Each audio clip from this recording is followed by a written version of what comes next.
오늘 저희들 함께 살펴볼 하나님의 말씀은 에스겔서 16장에 있는 말씀부터입니다.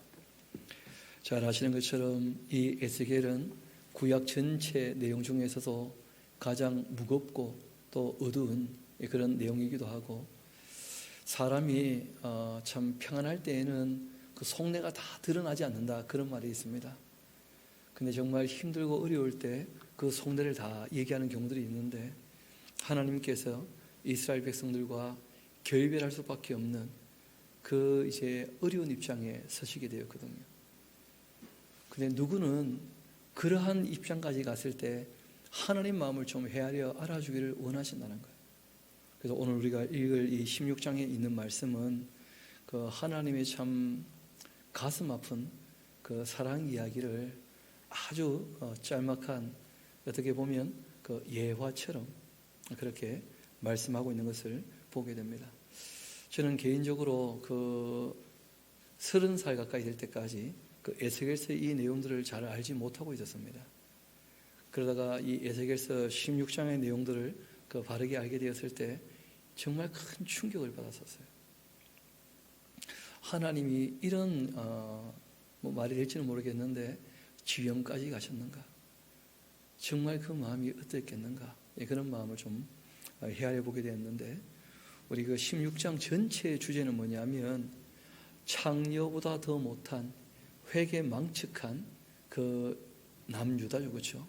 그 예루살렘의 그 죄악상, 실제로는 이스라엘 전체의 이야기이기도 합니다.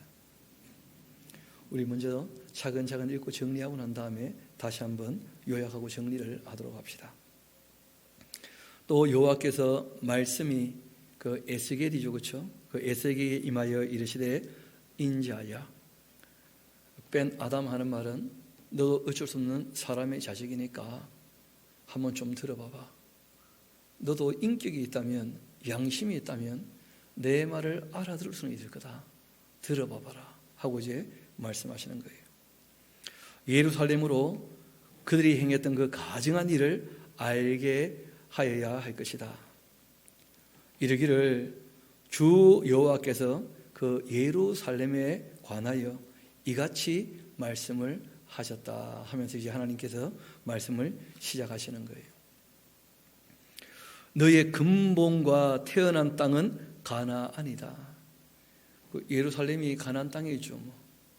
근데 실제로 예루살렘은 좀 독특한 지역 아닙니까? 아브라함 때는 멜기세덱이라고 하는 분이 말 그대로 의의 왕 멜기세덱이 그 살렘 왕으로, 그 예루살렘의 원래 이름이 살렘이었거든요.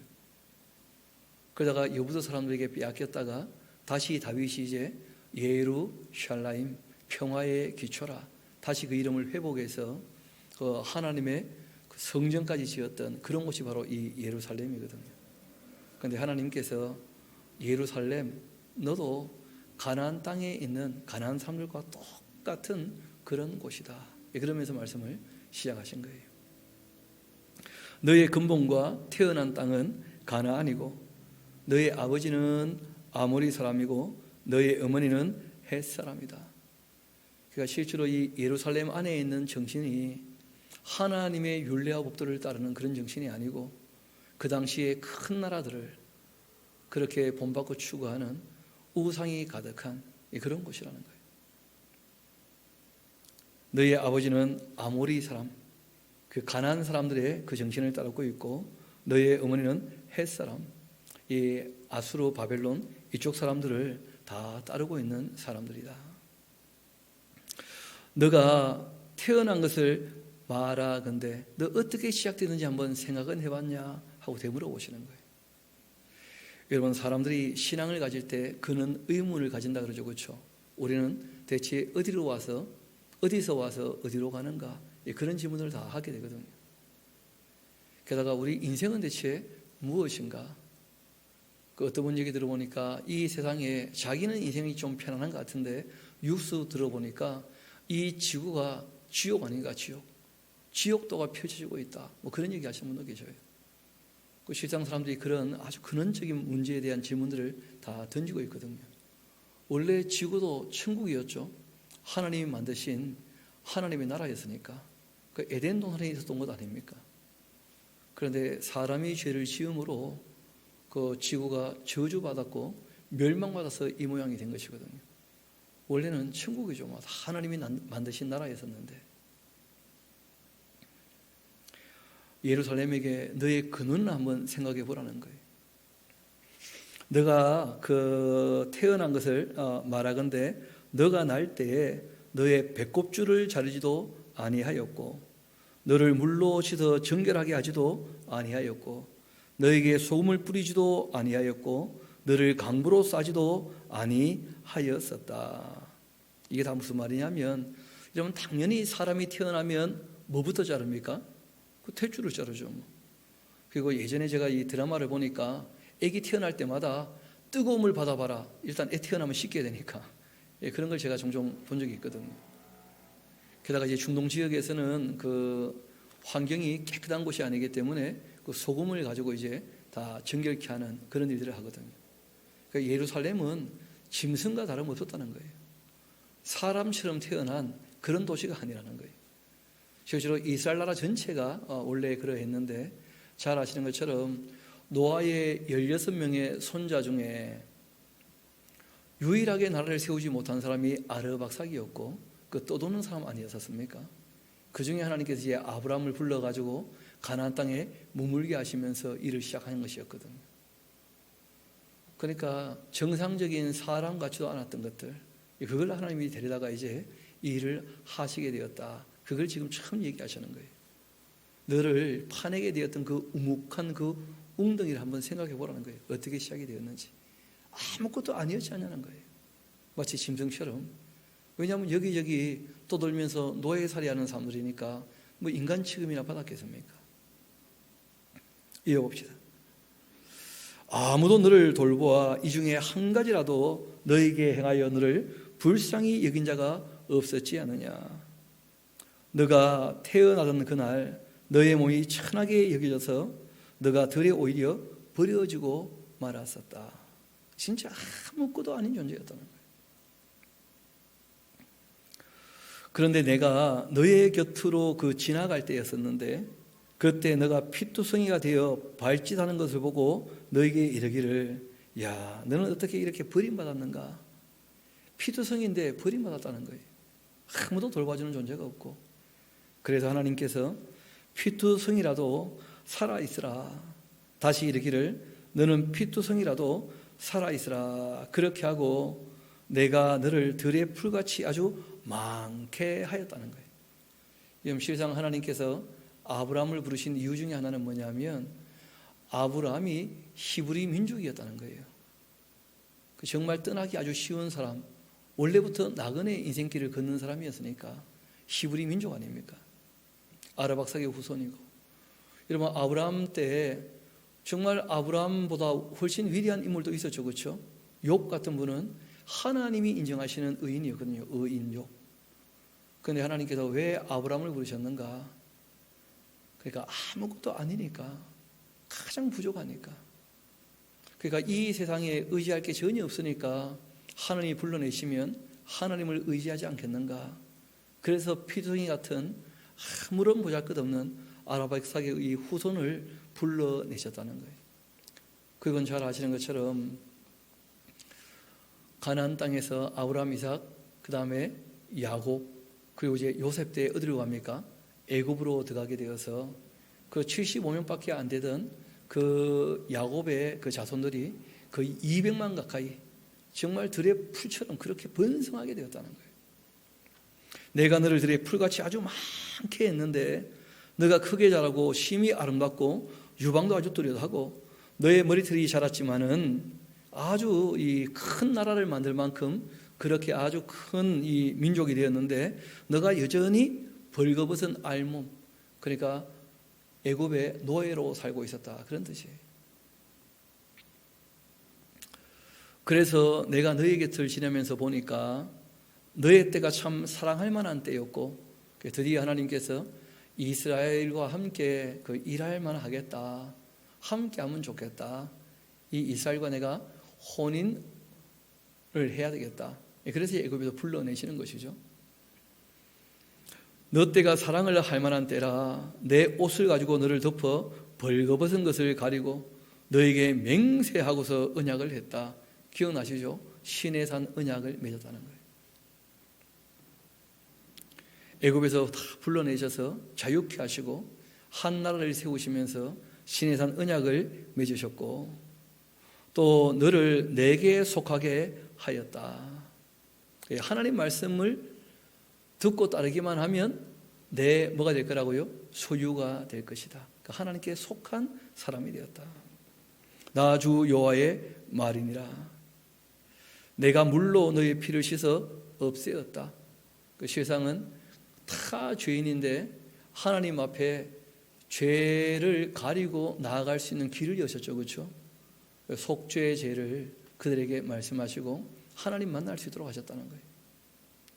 그 물로 피를 씻어 없앴고 너에게 기름을 발랐었다. 하나님께서 그 말 그대로 기름 발라서 거룩하게 구별하여 세웠다는 거예요. 일꾼으로. 또 수놓은 옷을 입히고 물돼지 가죽신을 신기기도 하고 가는 배로 두르고 모시로 덧입히고 폐물을 채우고 팔걸이를 손목에 끼우고 목걸이를 목에 걸고 코걸이를 코에 걸고 또 귀걸이를 귀에 달고 화려한 왕관을 내 머리에 씌워 주었었다. 이게 이제 무슨 말이냐 하면 여호수아 때 그 땅을 차지해서 우여곡절이 있었지만 다윗과 솔로몬 때 그 이스라엘 나라는 그 주변 모든 나라보다 너무 아름답고 화려한 나라가 되었었다는 거예요. 모든 나라가 정말 배우고 본받고자 하는 부러워하는 그런 나라가 되었다는 것이죠. 이와 같이 너가 금은으로 장식을 했고 가는 배와 모시와 수놓은 것을 입고 또 고운 밀가루와 꿀과 기름을 먹었고 급히 곱고 형통하여 황후의 지위까지 세상 모든 나라보다 뛰어난 그런 나라가 되었다는 거예요. 솔로몬 때. 그래서 모든 나라가 솔로몬을 찾아와서 배우려고 합니까? 그렇지 않습니까? 다 배우려고 하지 않습니까? 그렇게까지 하나님께서 영광스럽게 하셨는데 여러분 잘 아시는 것처럼 그렇게 해서 진리가 전해졌는가 하나님이 알려졌는가 그러지 않았다는 거예요. 오히려 그 이방 여인들 때문에 우상 숭배가 시작되고 말았죠. 거기에 대하여 하나님께서 가슴 아파하시는 것인데요. 이어봅시다. 14절 너의 화려함으로 말미암아 너의 명성이 이방인 중에 퍼졌음은 내가 너에게 입힌 영화로 너의 화려함이 온전함이라 나 주 여호와의 말이니라.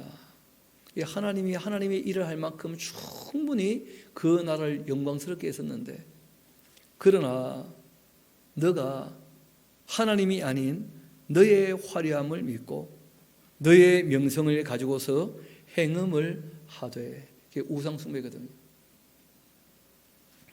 지나가는 모든 자와 더불어 음란을 많이 행함으로써 너의 몸은 나의 것이 아닌 그들의 것이 되고 말았다는 거예요. 우상의 것이.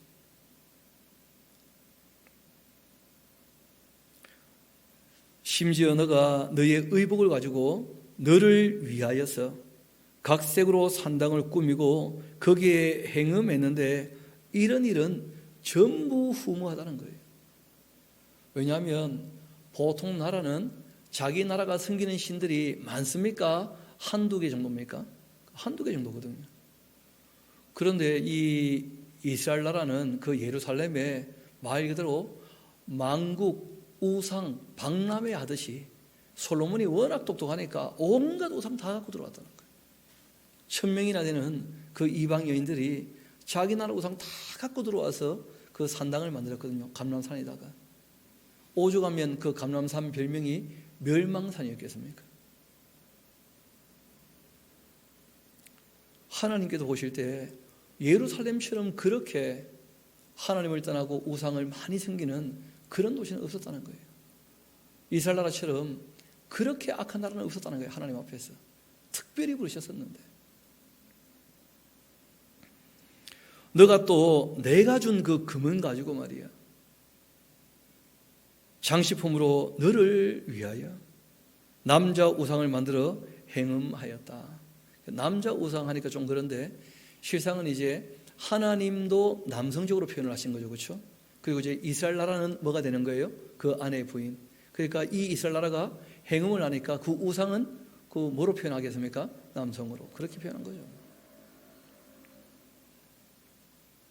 그렇게 행음을 하면서 또 너의 수놓은 옷을 그 우상에게 입혀주고 나의 기름과 향을 그 앞에 베풀고 또 내가 너에게 주어 먹게 했던 내 음식물 곧 고운 밀가루와 기름과 꿀을 너가 그 앞에 베풀어서 향기를 삼았나니 과연 그렇게 하였느니라. 누구를 위해서요? 다 자기를 위해서. 그 사람들이 자기 만족을 위한 종교 활동을 하니까 그러니까 하나님께 나아가는 게 부담이 되는 거예요. 왜냐하면 하나님께 나아가면 자기를 위해야 됩니까? 하나님을 위해야 됩니까? 근데 실상은 하나님이 우리를 위해 주셔야 진짜 우리에게 유익하거든요. 그 사람이 그걸 잘 모르는 거예요. 자기가 자기를 위해 살면 진짜 행복할 거라고 오해를 해요. 여러분, 그런 이 쾌락이나 향락은 그 사치는 그리 오래 가지 못합니다. 잠시 이 땅에서 누리는 것뿐이에요. 얼마 가지 못해요. 솔로몬이 직접 얘기하지 않습니까? 자기가 자기를 위하여 모든 걸 다 누려봤는데 결국은 시간 지나니까 헛된 것뿐이더라는 거예요. 왜냐하면 다 지나가 버리는 것이니까. 영원하신 하나님이 우리를 사랑하시고 우리를 위해 주시는 그 은혜를 우리가 덧입어야 되는 것이지, 그렇지 않으면 자기를 위한 것이 자기에게 정말 유익한가? 그렇지 않다는 거예요. 그런데 항상 우상 앞에는 뭐가 나옵니까? 자기를 위하여, 자기를 위하여. 이어봅시다. 19절 다시 봅시다. 또 내가 너에게 주어 먹게 한 나의 음식물 곧 고운 밀가루 기름 꿀을 너가 그 앞에 오히려 우상에게 갖다 바치고 향기를 삼았나니 과연 그렇게 하였느니라. 주 여호와의 말씀이니라. 또 너가 나를 위하여서 낳았던 너의 자녀. 여러분, 다 사람은 누구의 형상입니까? 하나님의 형상인데, 그런데 그 자녀들을 하나님께 드려 하나님의 사람으로 그렇게 양육하지 못하고 오히려 그들에게 데리고 가서는 갖다 바쳐서 제물로 삼아 자기 자녀를 다 어떻게 했다는 거예요? 불살랐다는 거예요. 왜 그랬을까요? 자기 욕심 때문에. 심지어 자기 욕심을 이루려고 자녀들까지도 불살라 바쳤다는 거예요. 우상들한테.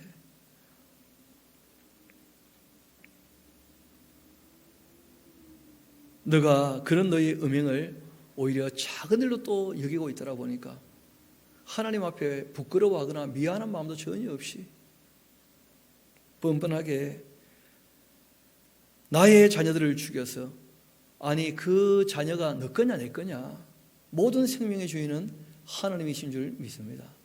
그런데 사람이 자녀가 자기 거라고 착각을 하는 거예요. 약하니까, 어리니까, 자기가 그도 먹인다고 생각을 하니까. 왜 나의 자녀들을 너희가 죽이냐? 왜 우상에게 넘겨 그 불 가운데로 지나가게 하느냐? 그 앞에 이제 불살랐다고 되어 있으니까 불 가운데 지나게 하였다, 그렇게 표현한 것인데, 그 원어는 이미 뭐 앞에 불살랐으니까 그냥 지나가게 했다, 뭐 그렇게 표현되어 있죠. 그 실제로 우상을 섬기는 많은 사람들이 인신 제사를 드렸다는 거예요. 인신 공양, 사람을 불살라서 신에게 바치는. 근데 이유는 다 기득권자들의 그 욕심을 유지하고 채우고 싶은 그런 마음 때문에, 실제로는 아무 효과도 없는 것인데, 너가 어렸을 때 벌거벗은 몸이었었고 피투성이가 되어서 발짓하던 것을 기억하지도 않고서 말이야, 내가 너희를 애굽에서 불러내어서 제사장 나라로 삼았던 것이었는데, 아르박사의 후손으로 아무것도 아니었던 그 아브라함에게 언약을 맺은 대로 내가 다 이루어줬던 것이었는데, 그런 것들을 다 생각도 하지 않고 너가 모든 가정한 일과 음란을 행하였느니라. 이때 이제 음란은 전부 우상 숭배를 얘기하는 것이죠. 이번에 이제 모친께서 오셨을 때 그 생각을 해봤어요. 그 모친하고 식사하는데 어머님이 그러시더라고요. 너가 벌써 50이 넘었나 하시더라고요. 50이 넘었죠. 뭐 저도 50인데. 근데 돌이켜 생각해 보니까 50년 전에 나는 뭐였는가? 50년 전에. 실제로는 아무것도 아니었거든요. 뭐 기어다녔겠죠. 그 엉덩이 다 누가 닦아줬겠어요. 그러니까 시간이 지나서 어머니가 약해 보이지만 실상은 어머니 없이는 나는 이 땅에 없는 거 아니겠어요? 그러니까 뭐 함부로 못하는 거죠. 나보다 훨씬 약하신데 뭐 힘으로 해야 내가 훨씬 세잖아요. 내가 돈도 요즘에 내가 더 많이 벌고 그렇지 않습니까? 그러나 그럴 수 없는 거 아니겠어요? 내가 어떻게 시작이 되었는가 그 생각을 해봐야 되지 않겠어요? 그 이스라엘 백성들이 한 번도 하나님 앞에서 자기를 돌아보는 시간을 제대로 갖지 않았다는 거예요. 여러분 우리가 자아 성찰이라고 그러잖아요. 성찰. 자기를 덜 돌이켜보는 시간을 가져야 돼요. 그런 시간이 있어야 자기가 마음이 좀 다듬어집니다. 씻어지고 깨끗하게 되어지고. 이어봅시다. 23절 주 여호와의 말씀이니라 화 있을진저 화 있을진저. 굉장히 강조하시죠. 그렇죠? 너가 모든 악을 행한 후에 그러고서도 너를 위하여서 여전히 누구를 위하는 거예요? 하나님은 그렇게 이스라엘을 위해 주셨는데 이스라엘은 늘 자기를 위하여 살아가는 거예요. 누각을 건축하며 누각이란 건 딴 게 아니고 여러분 우리가 이미 뭐 예레미야서에서 다 살폈던 것처럼 성전 안에 뭐가 있습니까? 남창의 집이 있었다 이런 거 기억나시죠? 그러니까 그 성전이나 예루살렘에 사람들이 자기의 이 사치와 향락을 위하여 끊임없이 건물들을 지었다는 거예요. 지금 이제 이 나라가 종교국가가 아니니까 그래서 하나님이 오래 참고 기다리시는 것인데 만약에 기독교 국가인데 그 나라 안에 술집이 저렇게 많다고 한번 생각해 봐요.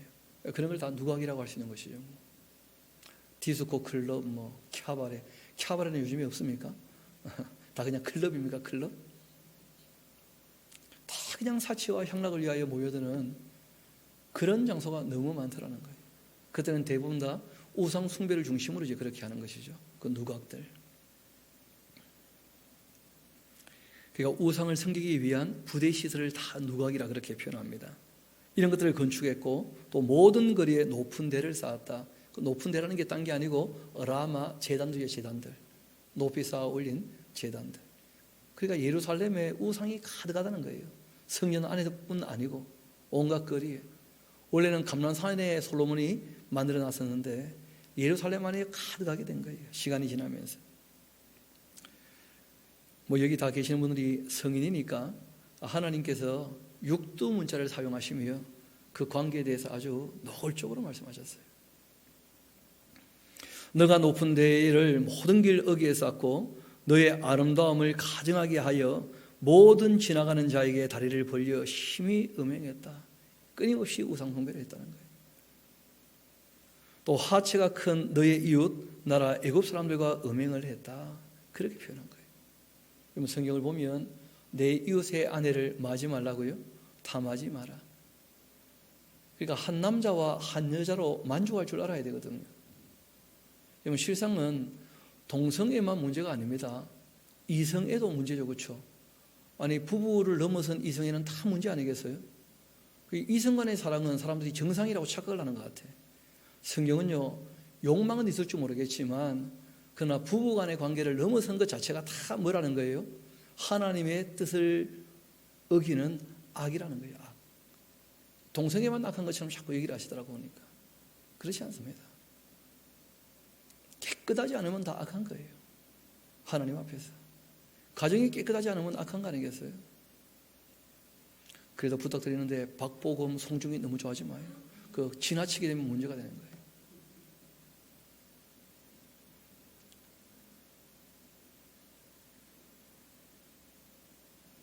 하나님께서 말씀하시는 것이 그런 거였어요. 그게 굉장히 노골적으로 말씀하신 거죠. 그렇죠? 그러니까 하나님으로 만족하지 못하니까 자꾸 딴 데에 마음을 두고 실제로 우상을 섬기더라는 거예요. 가서. 이어봅시다. 그러므로 27절 내 손이 너희 위에 펴서 너의 일용할 그 양식을 감하고 너를 미워하는 블레셋 여자 곧 너의 더러운 행실을 부끄러워하는 자에게 너를 넘겨 임의로 하게 그렇게 팔아버렸었는데 그런데 너가 음욕이 차지 아니하여서 또 아수르 사람과 행음하고 그들과 행음하고도 아직 부족하여 장사하는 땅 갈대아까지 심히 행음하였다.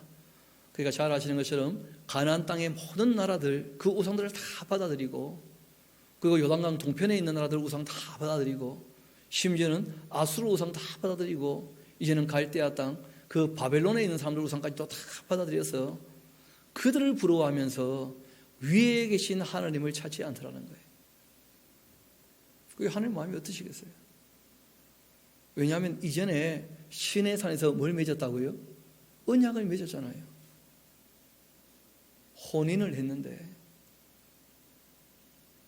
하나님이 정말 핏덩이 같은 이 이스라엘을 부인 삼으셔가지고 함께하기를 원하셨던 것이었는데, 그래서 하나님께서 정말 부어주셔가지고 은혜를 그렇게 영광스럽게 황후의 지위를 얻을 만큼, 하나님과 짝할 만큼 아주 이 땅에서 그 나라를 높여주었었는데, 오히려 그때부터 행음하기 시작해서 하나님이 감당 안 될 정도로 괴악하게 변질되고 말았다는 거예요. 이어봅시다. 그런데 29절 봅시다. 장사하는 달 갈대아 땅까지 심히 행음하되 아직도 족한 줄을 알지 못하고 있다. 아직도 정신 못 차린 거죠. 주 여호와의 말씀이니라. 너가 이 모든 일을 행하니 이는 방자한 음녀의 행위라. 너의 마음이 어찌 그리 약한지. 이때 약하다는 말은 어떤 말이냐면 병약하다. 그러니까 너희들이 그렇게 우상을 섬겨놓고도 아직도 상사병이 걸려가지고 계속 다른 것을 추구하고 있다, 그런 뜻이에요. 저는 예전에는 이 약한지 하는 것이, 야, 너희 마음이 약하니까 내가 봐주고 싶다, 뭐 이런 건 줄 알았거든요. 근데 뒤에 보니까 그렇지가 않고 원어를 보니까 의미가 전혀 달라요. 그러니까 갈수록 뭐라는 거예요? 가관이에요, 가관. 저도 예전에 볼 때 그냥 약하니까 약하구나 마음이, 뭐 그렇게 봤었는데, 그 앞뒤 문맥을 살펴보니까 그 말이 잘 안 통하는 거예요. 그래서 다시 한번 이제 살펴봤더니 병약한 상사병이 걸렸다, 그런 정도의 의미예요. 그렇게 우상을 숨겨놓고도 여전히, 그러니까 말 그대로 음욕에 병든 거죠. 계속 그런 것만 추구하고 앉았다는 거예요. 너가 누각을 모든 길 어귀에 건축하면서 높은 데를 모든 거리에 쌓고서도 값을 싫어하니까 창기 같지도 않다. 이게 참 답답한 얘기인데, 여러분 뭐 하나님이 너무 마음이 지금 상해 계시니까 아주 노골적인 얘기를 지금 하고 계시는 것인데요. 가장 충격적인 것이니까. 여러분 그 죄송한 얘기인데, 창녀가 자기 몸을 팔면 뭘 받는다 그럽니까? 화대라 그러잖아요, 그렇죠? 돈을 받는다는 거예요. 그런데 이 이스라엘 백성들은 자기 몸을 우상에 팔면서 오히려 자기 돈을 갖다 바치고 다녔다는 거예요. 더 정신 나간 거죠.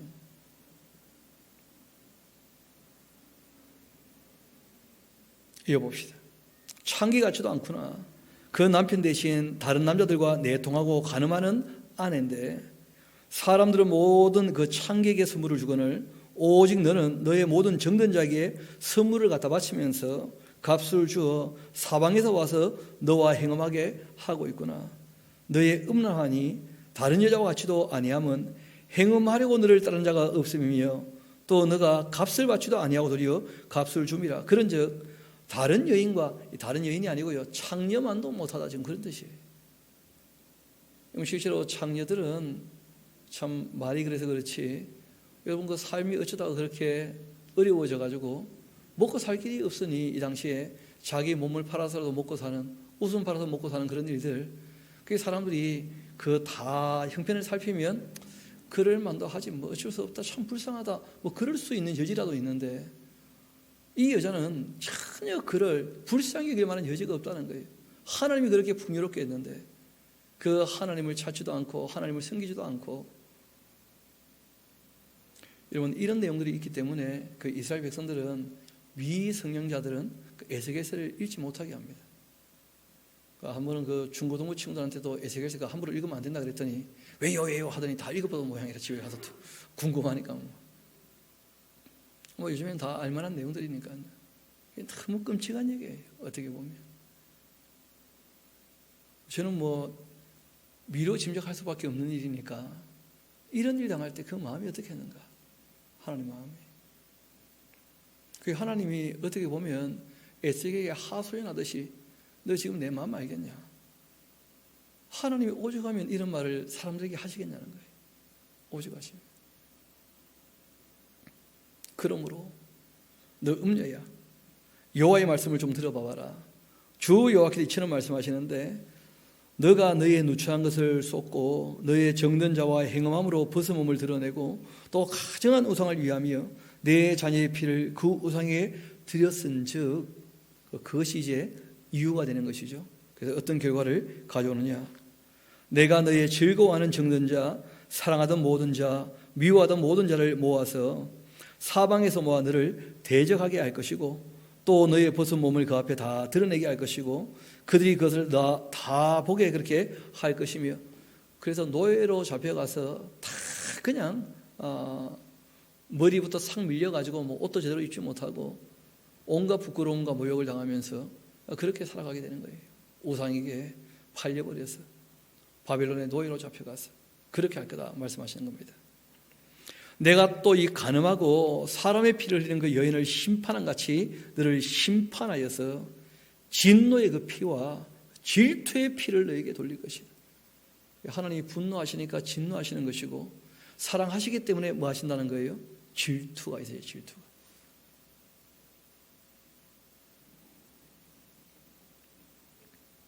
하나님이 얼마나 분노하시고 얼마나 사랑하셔서 질투가 일어나는지, 그들이 이제 바벨론에 당했던 일들을 우리가 또 역사 공부해 보면 참 가관이죠. 그렇죠? 내가 또 너를 그들의 손에 넘길 텐데, 그들이 너의 누각을 다 흘러버릴 것이고 너의 높은 데를 다 부숴버릴 것이고, 너의 의복을 벗기고는 너의 장식품을 다 빼앗아가고 너의 몸을 벌거벗겨 버려두면서 무리를 데리고 와서 너를 돌로 치고 칼로 찌르고 불로 너희 집을 다 살라버리고. 실제로 이제 바벨론에 올라왔을 때 예루살렘은 어떻게 됩니까? 그 성전부터 돌 위에 돌 하나 남지 않고 다 무너져 버렸고, 그리고 성전 안에 있던 모든 우상을 숨기던 그런 이 시설은 다 무너져 버렸고, 그리고 예루살렘 거리에 있던 모든 것들도 다 어떻게 됩니까? 다 불타버리고 초토화되고 말거든.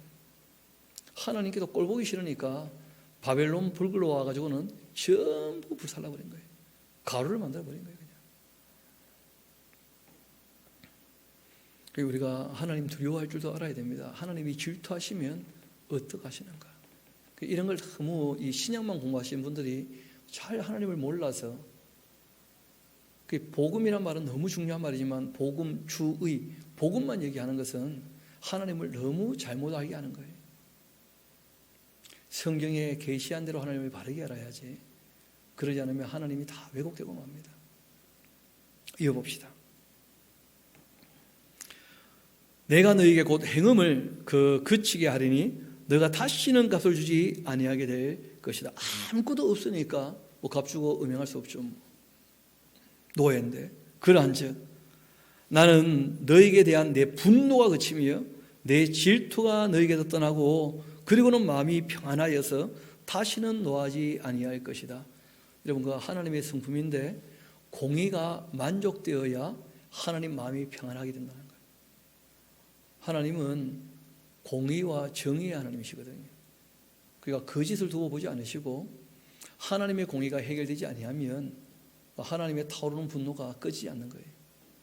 그래서 예수님께서 십자가까지 지신 겁니다.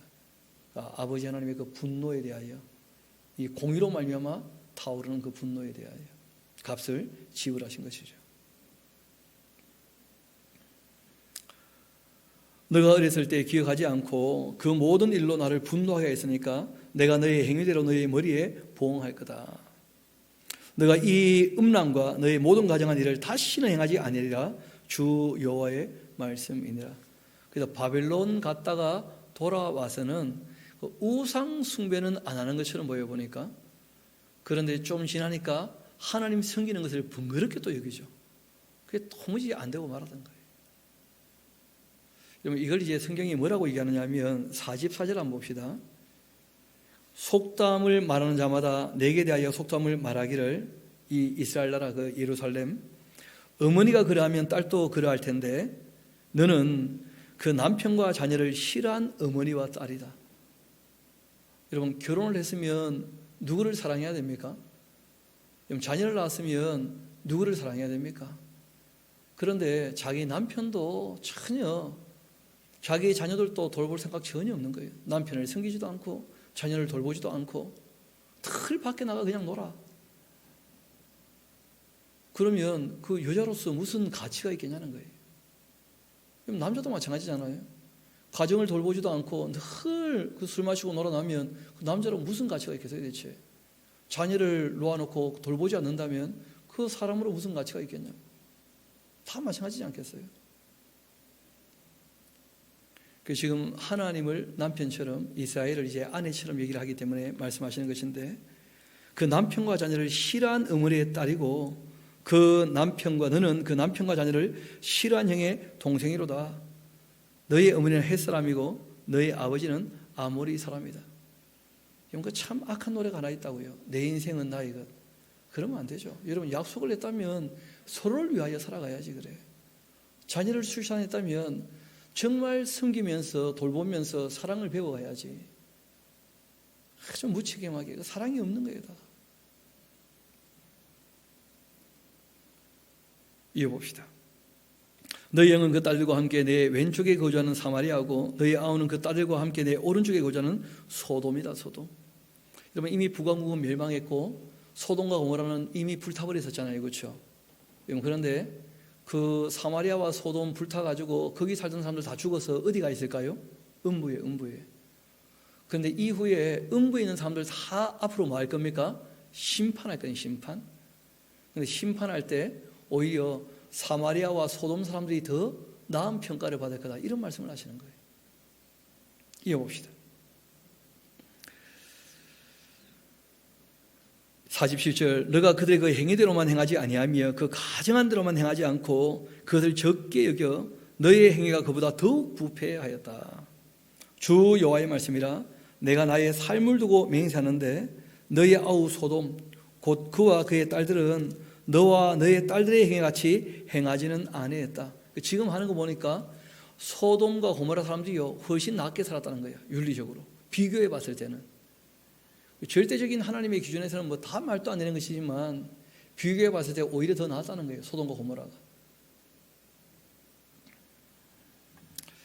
49절, 또 너희 아우 소돔의 죄악은 이러하니 그와 그의 딸들에게 이 교만함과 음식물의 풍족함과 태평함이 있음이었고 또 그가 가난하고 구비한 자들을 도와주지 아니했다.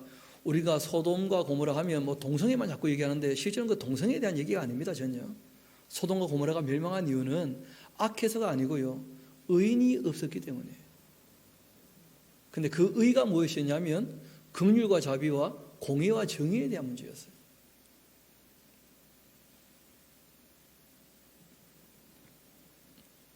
거기 명확히 말씀하지 않습니까? 소돔의 죄악이 뭐냐? 긍휼과 자비가 없었고 공의와 정의가 없었다는 거예요. 그게 사회 윤리가 무너지니까 다 무너진 거죠. 뭐. 그래서 망했던 것인데.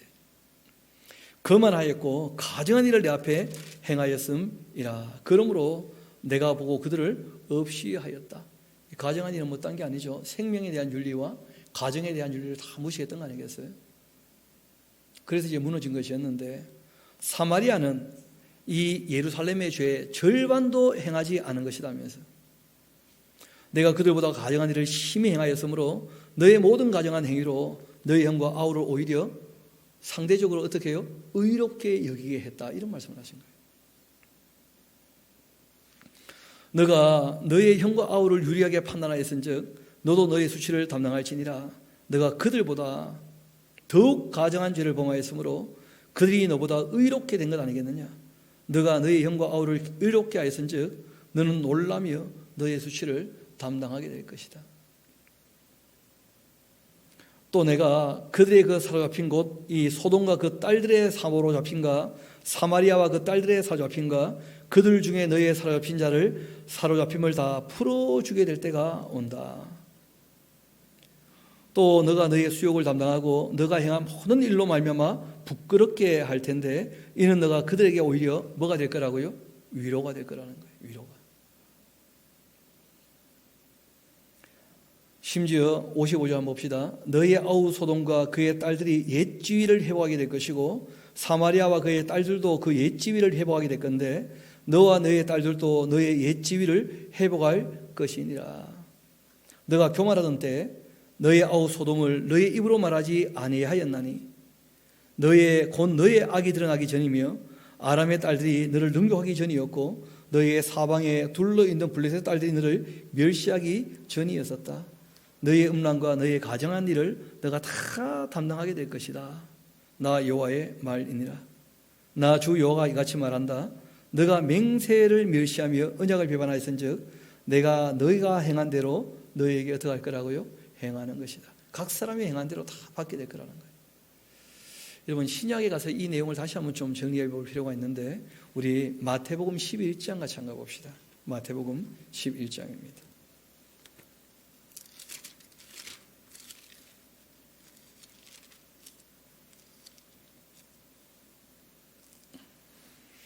마태복음 11장 20절부터 한번 같이 보면 좋겠습니다.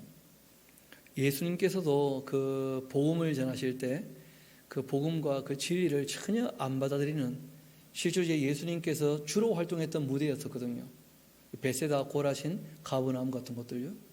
근데 그들이 이제 말씀을 잘 안 들으니까 예수님께서 그들에게 하신 말씀이 있습니다.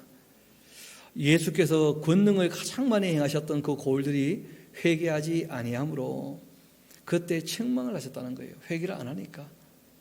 화 있을진저 고라시나 화 있을진저 베세다야 너희에게 행한 모든 권능을 두로와 시돈에게 행하였더라면 그들이 벌써 베옷을 입고 재에 앉아 회개하였을 거다. 또 내가 너희에게 이르노니 심판날이 되었을 때에 두로와 그 시돈이 너희보다 오히려 견디기 쉬울 거야. 그런 얘기 하신 거예요. 그러니까 음부에 갔다고 모든 게 결정된 게 아니라는 거예요. 두 번째 부활, 심판의 부활로 일어나서 그때 어떻게 됩니까? 최종 결정이 나는 거예요. 최종 결정이. 또 이어봅시다. 가버나움아, 너가 하늘까지 높아지겠느냐? 음부에까지 낮아질 것이다. 너에게 행했던 모든 권능을 만약에 내가 소돔에서 행하였더라면 그 성이 그때 안 망하고 오늘까지도 있었지 않았겠느냐 말이에요. 그러면서 한 말씀 하시죠. 내가 너에게 이르노니 심판날 이 소돔 땅이 너보다 오히려 견디기가 쉬울 것이다. 그런 말씀하신 거예요. 소돔이. 여러분 잘 아시는 것처럼 소돔은 이미 없어진 지 오래지 않습니까? 그러니까 소돔 땅이라고 얘기하지만 실제로는 소돔에 살았던 그 모든 사람들을 얘기하는 것이죠. 그들이 하나님의 불심판을 받아서 망했다고 생각했는데 그 음부에 다 가 있거든요. 근데 이후에 진짜 심판날 그때 하나님께서 모든 사람을 그 앞에 세워놓고 심판하실 거라는 거예요. 그러니까 아직 끝난 게 아니에요. 그래서 가끔 이거는 무슨 우리가 교리처럼 얘기할 것은 전혀 아닙니다. 죽음 이후의 세계는 우리에게 여전히 많은 의문을 갖게 합니다만은 뭐 우리가 다 알 수 없는 것이니까요. 그러나 성경을 보게 되어지면 음부가 곧 지옥으로 이렇게 표현된 게 아니었다는 거예요. 음부에 있는 이들이 다 어떻게 되어서요? 심판날 다 살아나서 그때 심판받게 되고요. 심판. 근데 거기에 보면 상대적 심판이 또 있는 것이죠. 그렇죠? 절대적인 심판도 있지만 예루살렘 하는 거 봐서 하나님께서 예루살렘에 긍휼을 베푸신다면 소돔과 그 두로와 시돈이 그 예루살렘 때문에 더 큰 은혜를 받을 수 있겠죠. 그렇죠? 왜냐하면 예루살렘이 더 악해졌으니까. 그런 말씀을 하신 거예요. 다시 우리 본문으로 한번 돌아와 봅시다. 그래서 54절 다시 한번 볼까요? 너가 너의 수욕을 담당하고 너가 행한 모든 일로 말미암아 부끄럽게 할 텐데 이는 너가 그들에게 오히려 위로가 됨이라. 너희 아우 소돔과 그의 딸들이 옛 주의를 회복하게 될 거고 사마리아와 그의 딸들도 그 옛 지위를 회복할 것이고 너와 네 딸들도 너의 옛 지위를 회복할 것인데 너가 교만하는 때 내 아우 소돔을 내 입으로 말하지도 아니하였다. 곧 너의 악이 드러나기 전이었고 아람의 딸들이 너를 능욕하기 전이었고 너의 사방에 둘러있는 그 블레셋 딸들이 너를 멸시하기도 전이었었다. 너의 음란과 너의 가정한 일을 너가 담당하였느니라. 나 여호와의 말이니라. 나 주 여호와가 이같이 말한다.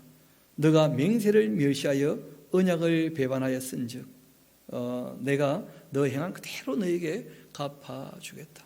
그러니까 하나님께서 소돔과 고모라 음부에 있는 그들 두로와 시돈, 음부에 있는 그들에 대해서 은혜 베푸실 만한 이유가 있다는 거예요. 왜냐하면 복음이 전해진 적도 없을 뿐더러 하나님의 표적이 한 번도 나타난 적도 없었으니까, 그러니까 어떤 여지가 있을 수 있다는 거예요. 오히려 예수님 그런 말씀하신 거 아니에요? 소돔에서 오히려 내가 너희들에게 보였던 표적을 다 일으켰다면 소돔이 아직도 안 망했을 텐데, 오히려 그런 말씀까지 하셨다는 거예요. 그래서 우리가 모든 것 다 정리할 때는 딱 한마디로 끝내면 됩니다. 하나님 하시는 일 중에는 옳지 않은 게 없는 거예요. 그러니까 하나님 권한에 속해 있는 것을 우리가 너무 함부로 얘기할 필요 없습니다. 그래서 하나님께서 그 권한에 속해 있는 것 중에 우리에게 비추어 주신 정도만 우리가 이해를 하고, 하나님께도 모든 사람을 대할 때에 정말 할 수만 있으면 지옥 보내고 싶어 하실까요? 할 수만 있으면 다 구원하고 싶어 하실까요? 하나님이 원하시는 바는요, 모든 사람이 구원에 이르기를 원하신다는 거예요. 원하시기를. 그래서 우리가 하나님의 성품이 어떠한지를 조금 기억한다면 너무 함부로 이 땅에서 다른 사람을 정죄하거나 함부로 판단하거나 그러지 않게 될 것입니다. 일절 조심해야 될 거예요. 그리고 이제 다시 한번 60절 같이 가봅시다. 마지막 언약에 대한 말씀인데, 하나님께서 이스라엘 백성들에 관해서 어떤 기억이 있느냐면 애굽에서 나오자 할 때 따라 나왔다는 거라. 그러니까 사랑했던 기억이 있기 때문에 진짜 오래 참고 기다리셨다는 거예요. 사랑했던 기억이 있기 때문에. 그러나 내가 너 어렸을 때에 너와 세웠던 언약을 내가 기억한다. 그리고 너와 영원한 언약을 내가 세울 것이다. 이 새 언약에 대한 내용들은 우리가 잘 아는 대로 예레미야서에도 이미 다 기록이 되어져 있죠. 그렇죠? 그래서 메시아를 보내시는데 초림 때는 안 되고 메시아 재림 때 이제 이 언약이 다시 이루어지는 것을 보게 될 거라는 거예요. 우리는 이제 계시록까지를 다 아니까 그런 내용들을 얘기할 수 있는데, 이때는 그것이 명확히 다 계시되기 전이었던 것이죠. 그럼에도 하나님께서 이스라엘을 포기하셨답니까? 포기하지 않으셨답니까? 거기에 대한 내용이 있다는 거예요. 그러나 내가 너 어렸을 때 너와 세웠던 언약 기억하고 너와 영원한 언약을 세울 거다. 너가 또 너의 형과 아우를 접대할 때 너의 행위를 기억하고서 어떻게 하게 될 거라고요? 부끄러워하게 될 것이다. 그러니까 하나님 마음을 다 헤아리고 이제 철이 좀 들게 되어지면 얼마나 자기가 못나게 행동했는지를 그때 깨닫고 부끄러워하지 않겠는가. 내가 그들을 너에게 딸로 주려니와 너의 언약으로 말미암은 것이 아니라. 하나님께서 사랑하시는 거예요. 내가 너에게 내 언약을 세워 내가 여호와인 줄 너가 알게 그렇게 하겠다. 우리 63절은 같이 한번 읽어볼까요? 실상 결론이 이제 이렇게 나는 거예요. 같이 한번 읽어봅시다. 시작. 이는 내가 너의 모든 행한 일을 용서한 후에 너가 기억하고 놀라고 부끄러워서 다시는 입을 열지 못하게 하려 함이니라. 주 여호와의 말씀이니라. 하나님께서 그 속에 있는 모든 내용을 다 드러내서 얘기를 하셨음에도 불구하고 이런 것도 모르고 너희가 돌이킨다면 하나님 사랑을 알기나 알겠나. 그래서 다 알고 난 다음에 그 아들이 죄값을 치르게 되고 그 회개하면 용서받게 될 거라는 거예요. 어차피 우리 인간은 자기에 대한 죄값을 다 치를 수 있습니까? 없습니까? 없거든요. 그래서 하나님께서 내가 용서하게 될 때 이런 내용들을 다 알아두어야 너희들이 회개가 무엇인지를 좀 알지 않겠는가. 그런 것이죠. 저도 나이가 들어가면 들어갈수록 삶의 경험들을 조금 더 하게 되고 또 주변의 사람들을 보게 되면서 그 감정에 대한 하나님의 그 입장을 조금 더 헤아려 보게 되는 것 같아요. 알면 알수록 더 사랑하게 되는 것이죠. 더 죄송한 것이고. 바라기는 오늘 우리가 함께 살폈던 이 말씀들 우리가 마음에 잘 새겨서 저도 여러분도 정말 좀 철이 들어서 우리의 이 죄지었던 이 과거의 삶을 부끄러워할 줄 알고 우리가 다시 부끄러운 죄 중에 빠지지 않도록 정말 하나님의 기쁨이 되는, 하나님과 정말 사귀어 사는, 하나님을 사랑하는 저와 여러분 되기를 소망합니다. 이 시간 조용히 함께 먼저 마음을 돌이켜보고 하나님을 다시 한번 우리가 생각해 보면서 자기를 성찰할 수 있는 기도하는 시간을 갖도록 하시겠습니다. 우리 한 2, 3분 정도 조용히 기도하도록 하시겠습니다.